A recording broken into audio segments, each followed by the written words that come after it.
Baik, bismillahirrahmanirrahim. Assalamualaikum warahmatullahi wabarakatuh. Selamat pagi anak-anak.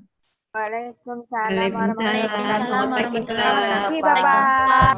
Alhamdulillah, baik semua ya hari ini ya. Ya, walaupun tadi malam banyak tugas, hari ini kalian semua kelihatan ceria. Jadi tugas itu kalian nikmati, bukan sebagai beban ya. Jadi walaupun tadi malam nggak tidur, nah nggak apa-apa ya, tetap semangat untuk terus belajar. Oke, biar lebih semangat belajarnya, minta tolong Ketua Kelas Hartono silahkan memimpin doa. Oke, baik teman-teman, sebelum pembelajaran dimulai, mari kita berdoa dulu menurut agama kita masing-masing. Berdoa mulai.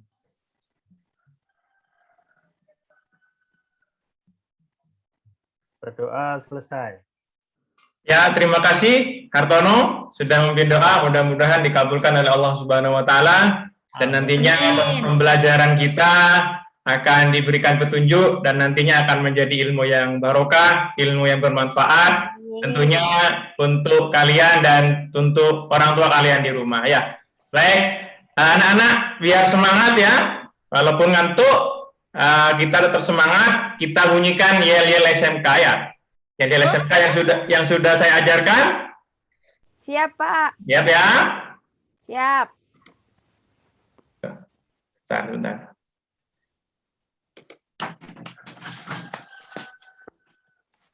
Sudah tampil ya anak-anak ya? Sampun, Pak. Udah, Pak. Ya, yel-yel motivasi namanya ya. Oke, perhatikan ya. Kalau Bapak mengatakan SMK, kalian menjawab bisa. Kemudian SMK yang kedua, kalian menjawab hebat. Kemudian SMK yang ketiga, kalian menjawab luar biasa. Dengan penuh semangat ya anak-anak ya. Biar sampai bergoncang laptopnya. Oke, siap ya? Kita mulai SMK. Bisa. SMK. Hebat. SMK. Luar biasa. Ya, tepuk tangan. Alhamdulillah. Walaupun ngantuk tetap semangat ya. Jadi SMK itu memang disiapkan untuk serba bisa ya. Kalian SMK itu yang pertama bisa bekerja tentunya sesuai dengan kompetensi keahlian yang kalian tekuni saat ini ya. Saat ini kan kalian masuk kelas 10 TI. TI itu ada multimedia, ada teknik komputer jaringan dan rekayasa perangkat lunak. Nanti yang multimedia nanti bisa bekerja di desain yang bagus. Kemudian yang teknik komputer jaringan nanti akan bekerja sebagai teknisi. Yang RPL nanti akan menjadi programmer yang handal. Jadi SMK pertama itu bisa bekerja sesuai dengan kompetensi keahlian yang kalian miliki. Bisa kedua apa? Bisa melanjutkan kuliah. Jadi walaupun SMK dikemas untuk menjadi seorang pekerja, untuk bekerja, tapi kalian juga nanti bisa melanjutkan kuliah. Kemudian bisa yang ketiga, kalian bisa berwirausaha, berentrepreneur ya. Nah, kalau ini yang digembor-gemborkan oleh pemerintah sekarang. Jadi siswa SMK tidak hanya bisa bekerja, tidak hanya bisa melanjutkan kuliah, tetapi juga harus bisa berwirausaha. Oleh karenanya SMK itu bisa, hebat dan luar biasa. Jadi terus semangat ya. Jadi walaupun mata pelajaran fisika ini adalah mata pelajaran adaptif, tolong antusiasme kalian belajar fisika, belajar yang berkaitan dengan jurusan, tolong disamakan ya. Karena kita nggak tahu nasib kita ke depan, apakah kita akan terjun di dunia yang kalian tekuni saat ini, ataupun nanti bisa jadi kalian seperti saya nanti jadi guru SMK ya, jadi guru fisika di SMK ya. Jadi tekuni saja ya, walaupun banyak-banyak rumusnya. Nah, insya Allah tidak. Nanti Pak Rosid tidak akan memberikan banyak-banyak rumus untuk fisika ya. Nanti akan menyesuaikan dengan kesenangan kalian. Kalian senang gambar, nanti Pak Rosid suruh gambar nanti ya. Itu ya. Oke anak-anak.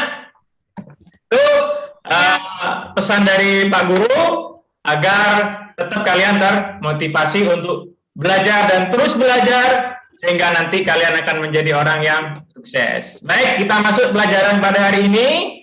Tapi sebelum itu coba perhatikan. Nah, ini gambar apa anak-anak? Ada yang bisa jawab? Ada yang bisa jawab? Pak. Siapa yang jawab itu? Husna, silakan Husna. Studio foto, Pak. Yang mana yang studio foto, Husna? Sebelah kiri, Pak. Yang sebelah kiri studio foto. Yang sebelah kanan gambar apa, Husna?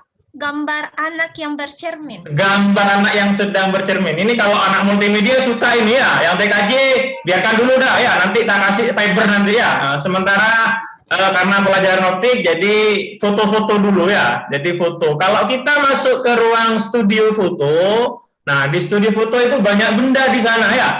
Ada layar, kemudian ada kursi, kemudian ada kamera dan sebagainya. Tentunya kalian bertanya, kok bisa terlihat benda-benda seperti itu? Tentu dalam pikiran kita bisa melihat karena kita punya mata. Tetapi kalau lampu di dalam studio itu saya matikan, kemudian keadaan itu pada malam hari, apakah kita bisa melihat? Tentu tidak bisa melihat. Nah, itu nanti akan kita bahas pada pagi hari ini ya. Kenapa kita bisa melihat benda-benda di sekitar kita. Kemudian pada gambar yang kedua ada anak yang sedang bercermin. Loh, anak bercermin ini kok bisa melihat bayangannya sendiri ya? Bagaimana proses terbentuknya bayangan sehingga ketika anak itu bercermin dia bisa melihat bayangannya sendiri. Baik, tujuan pembelajaran kita pada pagi hari ini adalah yang pertama adalah membedakan pemantulan teratur dan baur. Kemudian yang kedua, menjelaskan hukum pemantulan cahaya. Yang ketiga, menyebutkan sifat-sifat bayangan pada cermin datar. Yang keempat, menganalisis hukum pemantulan cahaya. Kemudian yang akan kita lakukan pada hari ini yaitu melakukan percobaan sederhana tentang pembentukan bayangan pada cermin datar. Nah, oleh karena itu, seperti minggu kemarin, biasanya Bapak dalam kegiatan ini memberikan tugas kelompok. Kelompoknya tidak berubah seperti kemarin. Nanti LKPD-nya Bapak kirimkan lewat grup WA. Namun sebelum mengerjakan LKPD, Bapak akan menjelaskan terlebih dahulu ya. Yang pertama, LKPD-nya ini ada dua kegiatan ya anak-anak. Ada kegiatan satu. Nah, kegiatan satu ini nanti kalian akan membedakan pemantulan teratur dan baur. Alatnya apa saja? Lampu senter, kemudian papan triplek, cermin datar, dan kertas AVS. Langkah-langkahnya bagaimana? Yang pertama, jatuhkan seberkas cahaya pada cermin. Kemudian tangkaplah cahaya pantun tersebut oleh kertas putih. Nah, kalian amati apakah bisa ketangkap atau tidak. Setelah itu, jatuhkan seberkas cahaya pada papan triplek. Nah, sinar pantulnya kalian tangkap pakai kertas putih, apakah bisa ditangkap atau tidak. Nah, hasilnya kalian masukkan di dalam tabel di sini ya. Silakan ini didiskusikan dengan teman kelompok kalian dalam satu grup. Kemudian buat kesimpulan. Ini yang pertama. Kemudian untuk kegiatan yang kedua, kalian nanti akan bisa menyebutkan sifat-sifat bayangan pada cermin datar. Jadi alatnya apa yang dibutuhkan? Yang pertama cermin datar, kemudian pensil dan penggaris. Cermin ini fungsinya untuk apa? Ya untuk bercermin. Bagaimana langkah-langkahnya? Ya, pertama kalian berdiri di depan cermin datar. Kemudian menghadap ke cermin datar yang coba gerakkan tangan kanan. Nah, apa yang terjadi kalau kalian mengangkat tangan kanan? Lihat di sana ya, apa yang terjadi. Semua mencoba ya, walaupun kerja kelompok di rumah silakan mencoba ya. Nanti didiskusikan dengan teman satu kelompok lewat WA group. Nah, di WA group ini nanti Bapak akan menilai siapa-siapa yang aktif di sana ya, yang tidak pernah chat, kemudian yang tidak pernah berdiskusi nanti nilainya berkurang. Sedangkan mereka yang aktif untuk berdiskusi, sering chat, sering komunikasi dengan temannya, nanti nilainya akan semakin bagus. Ini kegiatan yang kedua. Jadi alatnya gampang, hanya cermin datar, pensil, dan penggaris. Kemudian, nah di situ ada gambar ya. Bentar. Ada gambar, kemudian kalian lukiskan di situ ya. Nanti satu orang mempresentasikan hasilnya. Itu ya? Siap ya anak ya? Oke, sekarang silakan kalian berdiskusi dengan teman kalian untuk melaksanakan kegiatan 1 dan kegiatan 2. Waktu kalian untuk mengerjakan ini adalah 20 menit dari sekarang. Nanti setelah 20 menit, Bapak akan kembali lagi untuk melaksanakan presentasi. Jadi nanti masing-masing kelompok mempresentasikan hasilnya. Tetapi untuk menyingkat waktu, nanti yang presentasi hanya 2 kelompok saja ya. Kelompok 1 nanti diwakili oleh kelompoknya Andini, karena Andini belum maju ya. Oh, sudah maju tadi Andini, sekarang maju dia, Bapak sudah ya. Jadi Andini, kemudian untuk kegiatan 2 nanti yang mempresentasikan adalah Husna yang mempresentasikan kegiatan 2. Oke, silakan kalian bekerja dari rumah masing-masing, melakukan kegiatan, kemudian berdiskusi dengan teman satu grup. Nanti di sana kan Bapak juga ada di grup di situ, sehingga Bapak bisa memantau pekerjaan kalian. Oke, siap dan anak ya? Oke, sementara Zoom saya matikan, silakan kita lanjutkan di WA grup. Baik, sudah? Oke, kalau sudah, silakan kelompok 1 mempresentasikan hasilnya. Kelompok 1 ini Saya Pak. Andini ya. Silakan Mbak Andini mempresentasikan hasilnya. Terima kasih Pak Guru. Mohon izin menyampaikan hasil presentasi kelompok kami, kelompok 1. Ya. Dari hasil percobaan yang kami lakukan, data hasil pengamatan yang kami dapat, yang pertama untuk benda cermin, cahaya itu tertangkap oleh kertas. Kemudian kalau untuk papan triplek, cahaya tidak tertangkap oleh kertas. Nah, menurut kami itu pada permukaan benda yang rata seperti cermin datar, cahaya dipantulkan membentuk suatu pola yang teratur. Sinar-sinar sejajar yang datang pada permukaan cermin dipantulkan sebagai sinar-sinar sejajar pula. Akibatnya, cermin dapat membentuk bayangan benda. Pemantulan ini disebut dengan pemantulan teratur. Kemudian, sinar-sinar yang datang ke permukaan tripleks itu merupakan sinar-sinar yang sejajar, tapi sinar pantulnya tidak, sehingga pemantulan seperti ini disebut pemantulan baur atau pemantulan yang tidak teratur. Seperti itu hasil diskusi dari kelompok kami, Pak. Terima kasih. Ya, terima kasih Andini atas presentasinya. Ya, bagus sekali. Tepuk tangan untuk Andini ya. Oke, tepuk tangan untuk Andini. Oke, hasil kelompoknya Andini bahwa cahaya tertangkap oleh cermin, sedangkan papan triplek cahaya tidak tertangkap oleh kertas. Apakah ada yang berbeda dengan jawaban Andini yang setelah kalian lakukan di rumah untuk kelompok 2 dan kelompok 3? Tidak ada ya, sama ya. Jadi pada pemantulan teratur ini jelas ya Nana ya, kurang besar gambarnya. Jelas, Pak. Jelas ya. Jadi pada gambar yang kiri itu namanya terjadi pemantulan teratur. Jadi semua sinar-sinar yang sejajar akan dipantulkan sejajar pula karena permukaannya rata. Sedangkan pada kasus triplek tadi, jadi ketika sinar-sinar itu mengenai triplek, maka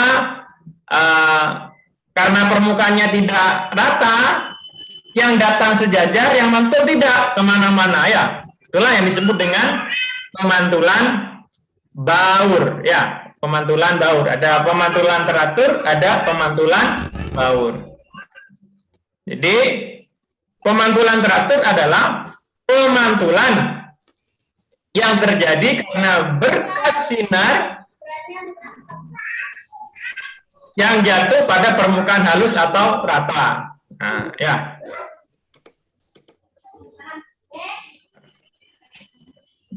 Contohnya pemantulan cahaya pada cermin. Jadi cermin ini merupakan alat yang dapat memantulkan hampir seluruh cahaya yang mengenainya. Sedangkan pemantulan baur itu pemantulan yang terjadi karena berkas sinar datang jatuh pada permukaan kasar atau tidak rata. Pemantulan cahaya ke segala arah. Jadi sinarnya datang satu arah, tetapi mantulnya ke segala arah. Contohnya pemantulan cahaya pada tembok, kayu, batu, tanah, dan sebagainya. Jadi keuntungan dari pemantulan baur ini adalah tempat yang tidak terkena cahaya secara langsung masih bisa terlihat. Nah, berkas cahaya pantulnya tidak menyilaukan. Jadi dari percobaan satu ini kalian bisa mendapatkan perbedaan antara pemantulan teratur dan pemantulan baur. Baik, itu untuk percobaan yang pertama. Sedangkan percobaan yang kedua, silakan kelompok 2 sekarang yang menampilkan presentasinya, diwakili oleh kelompoknya Husna. Kelompoknya Husna siap? Iya, Pak. Oke, silakan ditampilkan, Nak. Terima kasih, Pak, kesempatannya. Saya akan mempresentasikan hasil kerja kelompok kami. Yang pertama, pada saat kita menggerakkan tangan kiri kita di depan cermin datar, maka yang bergerak seolah-olah tangan kanan kita. Pada saat kita menggerakkan tangan kanan kita di depan cermin datar, maka yang bergerak seolah-olah tangan kiri kita. Sifat bayangan yang dibentuk oleh cermin datar adalah jarak bayangan ke cermin sama dengan jarak benda ke cermin. Tinggi bayangan sama dengan tinggi benda, sama besar dan berlawanan arah. Bayangan itu bersifat maya, artinya di belakang cermin. Ya, seperti itu hasil presentasi kami, Pak. Terima kasih Husna. Oke, tepuk tangan untuk kelompoknya Husna atas presentasinya. Luar biasa sekali ya, sudah mempresentasikan hasil dari kegiatan 2, yaitu menyebutkan sifat-sifat bayangan pada cermin datar dengan melakukan kegiatan yaitu mengamati tangan kanan kita ketika diangkat di depan cermin. Kemudian mengamati tangan kiri kita ketika diangkat menggunakan cermin. Nah, ketika diangkat di depan cermin, sehingga dari kegiatan itu didapatkan bahwa ketika kita menggerakkan tangan kiri kita di depan cermin, maka yang bergerak seolah-olah tangan kanan kita. Kemudian pada saat kita menggerakkan tangan kiri kita, tangan kanan kita di depan cermin datar, maka seolah-olah yang bergerak adalah tangan kiri kita. Jadi untuk kelompok 1 dan kelompok 3, apakah ada perbedaan dari percobaan yang kalian lakukan? Apakah nanti kalau kalian ngangkat tangan, kemudian di cermin kaki yang terangkat? Iya, tidak. Ada yang seperti itu?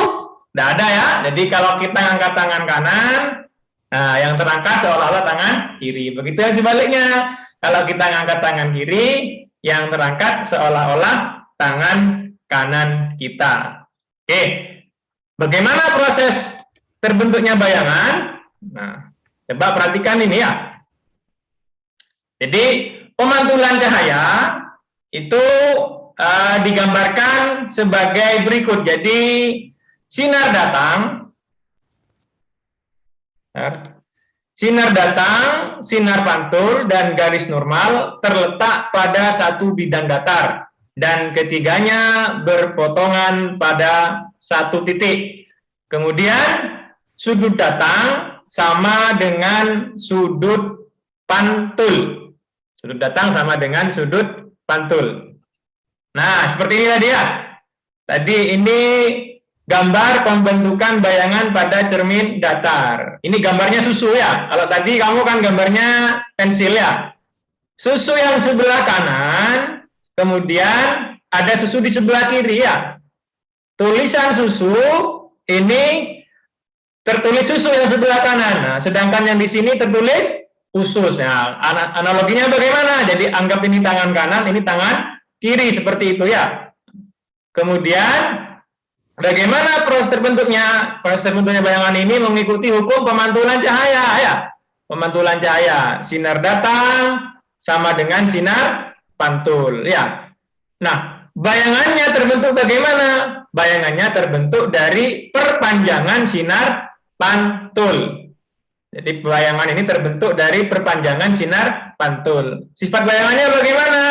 Jadi yang pertama, jarak bayangan sama dengan jarak benda ya. Jarak bayangan sama dengan jarak benda. Tinggi bayangan sama dengan tinggi benda. Kemudian besarnya bagaimana? Sama ya, kelihatan sama. Yang di sini ukurannya misalkan 5, di sini juga 5. Sama besar dan berlawanan arah. Kemudian sifat yang terakhir, bayangannya adalah semu atau maya. Dia nggak bisa ditangkap oleh layar. Nggak ada tapi terlihat ya. Jadi kalau kalian bercermin, coba kalian pegang di belakang itu. Nggak ada bayangan kalian itu. Tapi terlihat, itu namanya bayangan yang semu, bayangan yang tidak terlihat atau bayangan maya. Jadi kesimpulannya, sifat bayangan pada cermin datar yang pertama, tinggi bayangan sama dengan tinggi benda. Jarak bayangan ke cermin sama dengan jarak benda. Jarak bayangan ke cermin sama dengan jarak benda ke cermin. Posisi hasil bayangan pada cermin datar akan berlawanan dengan bendanya. Sifat bayangan tegak lurus seperti bendanya. Kemudian bayangan yang terbentuk bersifat semu atau maya, yaitu bayangan dapat dilihat dalam cermin, akan tetapi bayangan tersebut tidak dapat ditangkap oleh layar. Jadi itu ya. Pembelajaran pada hari ini kalian sudah mendapatkan 2 ilmu. Yang pertama ilmu tentang pemantulan teratur dan baur. Yang kedua adalah ilmu tentang sifat-sifat bayangan pada cermin datar. Oke anak-anak, untuk pembelajaran hari ini Bapak cukupkan sekian. Silahkan pada Google Class itu Bapak sudah mengirimkan tugas. Yang pertama adalah tugas tulis. Di sana ada 4 soal.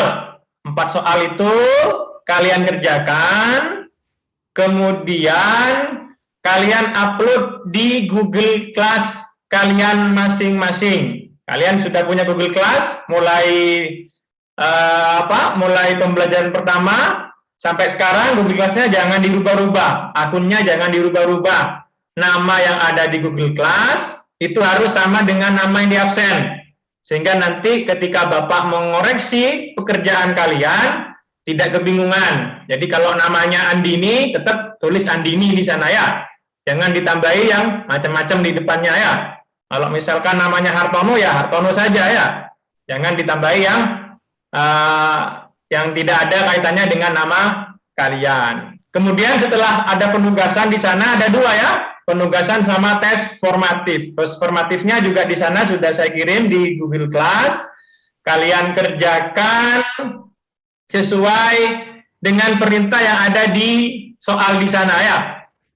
Soalnya ada 4 juga ya, penugasannya ada 4, kemudian tes formatifnya juga ada 4. Nah, karena ini masih suasana pandemi, mudah-mudahan minggu depan kita sudah bisa tatap muka. Kabar dari pemerintah ternyata untuk Bondowoso untuk tanggal 16 itu sudah bisa tatap muka. Tapi khusus mereka yang sudah vaksin ya. Kalau belum vaksin tidak boleh masuk sekolah Mas ya. Jadi yang belum vaksin tolong segera vaksin ya. Jangan takut, jangan termakan oleh isu-isu hoax. Kalau sudah vaksin sakit pilek enggak ya. Pak Rosid ini vaksin sudah 2 kali sudah Pak Rosid ya. Sampai sekarang alhamdulillah masih sehat. Jadi anak-anak yang belum vaksin silakan vaksin sehingga nanti pada pertemuan minggu depan kita sudah bisa tatap muka ya. Kalau sudah tatap muka enak nanti ya. Jadi belajarnya tidak seperti ini lagi ya. Kalian bercermin, nanti cerminnya nyata nanti di depan Pak Rosid. Oke anak-anak, saya kira cukup sekian dari Bapak untuk pertemuan kali ini.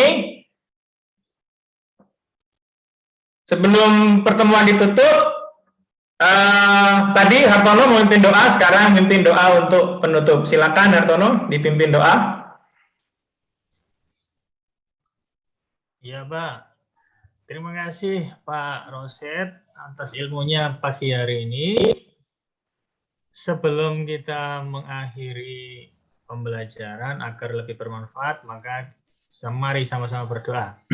Menurut agama masing-masing. Berdoa mulai. Berdoa selesai. Ya, terima kasih Hartono. Oke anak-anak, sampai jumpa minggu depan. Mudah-mudahan sudah bisa tatap muka. Wassalamualaikum warahmatullahi wabarakatuh. Waalaikumsalam warahmatullahi wabarakatuh. Terima kasih Bapak. Terima kasih Pak. Sama-sama. Stop lagi, Bu. Oh, stop.